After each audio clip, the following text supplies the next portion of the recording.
ਕੇਂਦਰੀ ਰਾਜ ਮੰਤਰੀ ਐਸਪੀ ਸਿੰਘ ਬਘੇਲ ਅੱਜ ਸ੍ਰੀ ਹਰਿਮੰਦਰ ਸਾਹਿਬ ਵਿਖੇ ਨਤਮਸਤਕ ਹੋਏ ਤੇ ਸਰਬੱਤ ਦੇ ਭਲੇ ਲਈ ਅਰਦਾਸ ਕੀਤੀ। ਇਸ ਮੌਕੇ ਪੱਤਰਕਾਰਾਂ ਨਾਲ ਗੱਲਬਾਤ ਕਰਦਿਆਂ ਐਸਪੀ ਸਿੰਘ ਬਘੇਲ ਨੇ ਸਨਾਤਨ ਧਰਮ ਦੀ ਰੱਖਿਆ ਲਈ ਸਿੱਖ ਗੁਰੂਆਂ ਦੀਆਂ ਕੁਰਬਾਨੀਆਂ ਬਾਰੇ ਦੱਸਿਆ ਤੇ ਕਿਹਾ ਕਿ ਉਹ ਇੱਥੇ ਆਸ਼ੀਰਵਾਦ ਲੈਣ ਲਈ ਆਏ ਹਨ।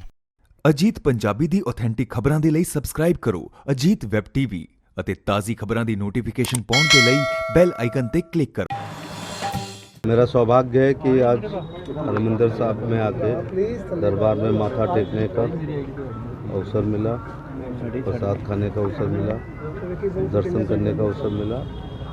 उसके बाद जहाँ देश की आज़ादी के लिए शहीद हुए थे हज़ारों लोग, अंग्रेज़ों की बर्बरता से कत्ल हुआ था, वहाँ जलियांवाले बाग में उनको श्रद्धांजलि देने के लिए। इसके बाद मैं भारत सरकार में, मेरा नाम प्रोफेसर एसपी सिंह बघेल है, भारत सरकार में राज्य मंत्री फिशरी, एनिमल हस्बेंड्री, डेयरी और पंचायती राज का हूँ।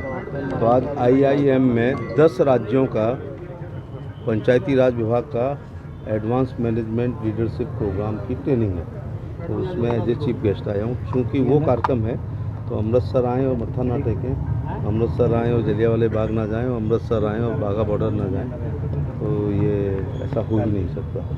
मैं सभी सिख गुरुओं के चरणों में प्रणाम करना चाहूँगा। उनकी शहादत से, उनके बलिदान से, उनकी त्याग से, उनकी तपस्या से सनातन धर्म की रक्षा हुई है और अब उनके परिवार के लोग, उनके राज्य के लोग, उनके समर्थक और संस्था अनुयायी देश की भी रक्षा कर रहे हैं, सनातन के साथ साथ देश की।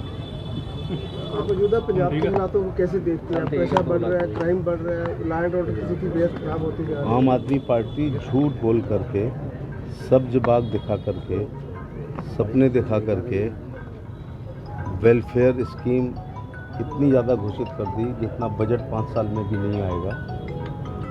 ब्यूरोक्रेसी कंट्रोल से निकल गई है। हमारा काम तो छोड़ो, आम आदमी पार्टी के कार्यकर्ता का भी कोई काम नहीं हो रहा है।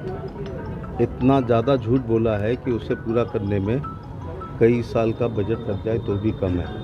इसलिए झूठ बोल करके सरकार बनाई गई है। ज़मीन पर जो वादे किए गए थे वो नहीं उतर रहे हैं। अब तो कई साल हो गए हैं सरकार को बने हुए। अच्छी सरकार वो होती है जो अपने घोषणा पत्र को 6 महीने में 30% काम कर दे, 40% 1 साल में, 50% 2 साल में और 80% 3 साल में। और जो 3 साल में भी अपने मैनिफेस्टो को पूरा नहीं कर पाता है वो 3 जन्म में भी नहीं कर पाता। सर IIM में आप विजिट करने आज जा रहे हैं, थोड़ा उसके बारे में बता दें। आज IIM में पंचायती राज विभाग के एडवांस लीडरशिप मैनेजमेंट ट्रेनिंग है जो 10 राज्यों को यहाँ बुलाया गया है।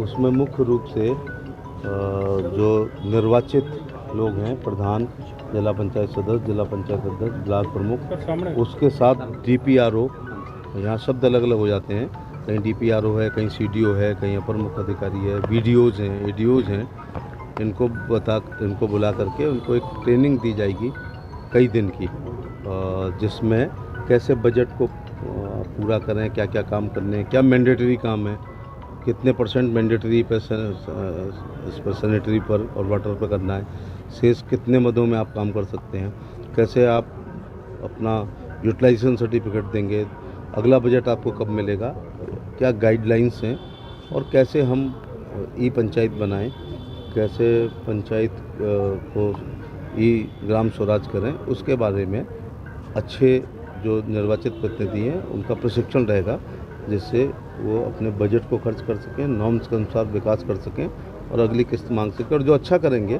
उनको प्रोत्साहित भी करेंगे। जिन्होंने अच्छा किया था उनको 14 अगस्त को दिल्ली में बुला करके हम लोगों ने उनका सम्मान किया और 15 अगस्त के लाल किले पर पंचायत के निर्वाचित अच्छे प्रधान, मुखिया, सरपंच, ब्लॉक प्रमुख, जिला पंचायत अध्यक्ष को लाल किले में विशिष्ट अतिथि के रूप में हमारे विभाग ने बुलाया था। सर, पंजाब में 1 साल पहले बाढ़ आए थे, अब तक 1 साल में पंजाब सरकार कंपनसेशन नहीं दे पाई है। तो ये तो पंजाब सरकार से पूछना चाहिए ना कि आप कंपनसेशन क्यों नहीं दे रहे हैं। ये फेडरल सिस्टम ऑफ इंडिया कई मामले में बहुत अच्छा है, कई मामलों में जनता का नुकसान होता है, क्योंकि ये बाढ़ में पैसा देना ये स्टेट का सब्जेक्ट है। अक्सर पंजाब सरकार कहती है कि केंद्र हमारा फंड रोक लेती है। हर विपक्षी पार्टी अपने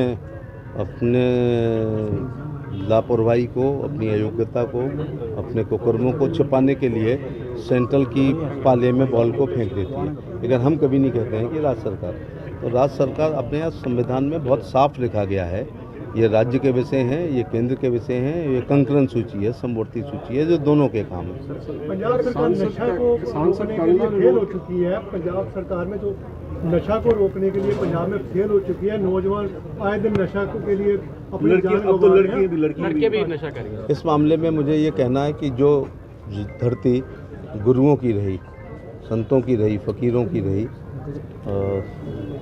सिख धर्म के 10 गुरु जिन्होंने सबसे ज़्यादा अगर मना किसी काम के लिए किया है तो उन्होंने नशे को मना किया है, सिगरेट को मना किया है, टोबैको को मना किया है। और उस राज्य में अगर वो हो तो ये बहुत हमारे लिए दुर्भाग्य की बात नहीं है, देश के लिए दुर्भाग्य। एक समय जब पंजाब में इंडिया की हॉकी टीम देखता था तो 7 खिलाड़ी पंजाब से हुआ करते थे। ये पंजाब एथलीट्स का था, ये पंजाब फौजियों का था।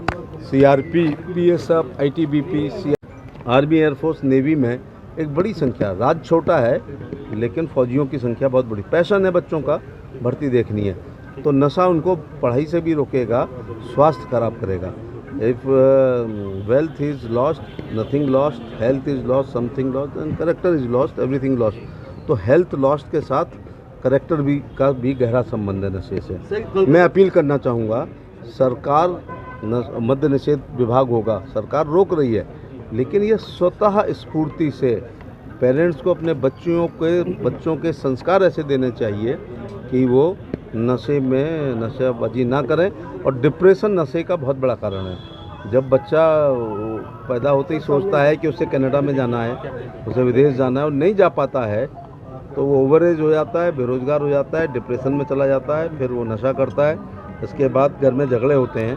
तो मैं पंजाब के बच्चों से यही कहना चाहूँगा कि सरकार तो प्रयास कर रही है, यहाँ NGOs बहुत हैं। एक बार मैं मोगा आया था तो मैंने NGOs की मीटिंग की, जिस NGOs पूछो आप क्या कर रहे हैं, हम नशाबंदी के काम कर रहे हैं। मैं आगरा में NGOs को बुलाता हूँ तो वो विधवा पेंशन के लिए, विकलांग पेंशन के लिए, वृद्धावस्था पेंशन के लिए, शिक्षा के लिए, चिकित्सा के लिए, वृद्धाश्रम के लिए ऐसे काम करते हैं। यहाँ हर NGO कर रहा है। इसका मतलब है कि यहाँ बच्चों में नशे की लत हो गई है। कैंसर बहुत हो रहा है। एक ट्रेन का नाम ही कैंसर एक्सप्रेस है, शायद फिरोजपुर से जाती है, कहाँ से जाती है, बठिंडा से जाती है। तो मैं पंजाब के यूथ से कहना चाहूँगा कि ये लहलहाते हुए खेतों वाला राज्य है, ये वीरों का राज्य है, ये संत फकीर और पैगंबरों का राज्य है। हमारे गुरु महाराजों ने हमें नशे से दूर रहने का हमेशा कहा था। हमें यदि हम गोल्डन टेम्पल पे मत्था टेकते हैं, इसके बाद नशा करते हैं, तो ये फिर अच्छी बात नहीं है। कोलकाता में रेप केस का इंसाफ अभी तक नहीं मिल सका। इंसाफ के लिए भारत की न्याय में MOS लॉ एंड जस्टिस भी रह चुका हूँ। अपने यहाँ फांसी होती है लेकिन पूरी प्रोसीजर के बाद होती है। हमारे यहाँ कहा जाता है कि 100 गुनहगार छूट जाएं लेकिन एक बेगुनाह को सज़ा नहीं मिलनी चाहिए। CBI पर आपको विश्वास करना चाहिए। CBI के पास इन्वेस्टिगेशन है। उस कॉलेज के पूर्व प्रिंसिपल को गिरफ्तार कर लिया गया है, इंट्रोगेशन चल रहा है, पॉलीग्राफ टेस्ट हो रहा है, लाइट डिटेक्टर की ज़रूरत होगी तो वो करेंगे। CBI जब चार्जशीट देगी तब कोर्ट कॉग्निजेंस लेगा, फिर सबूत और गवाहों के अनुसार या तो मुकदमा छूटता है, एक्विटल होता है, या कन्विक्शन होता है। तो न्याय ये कोई वो नहीं है, कबीले वाली संस्कृति नहीं है कि चौराहे पर फांसी लगा दो। किसको फांसी लगेगी तो उसको भी एक प्रक्रिया से गुजरना होगा। सर, कंगना रनौत के बयानों को आप कैसे देखते हैं? ये उनके निजी विचार हैं, वो पार्टी के विचार नहीं है।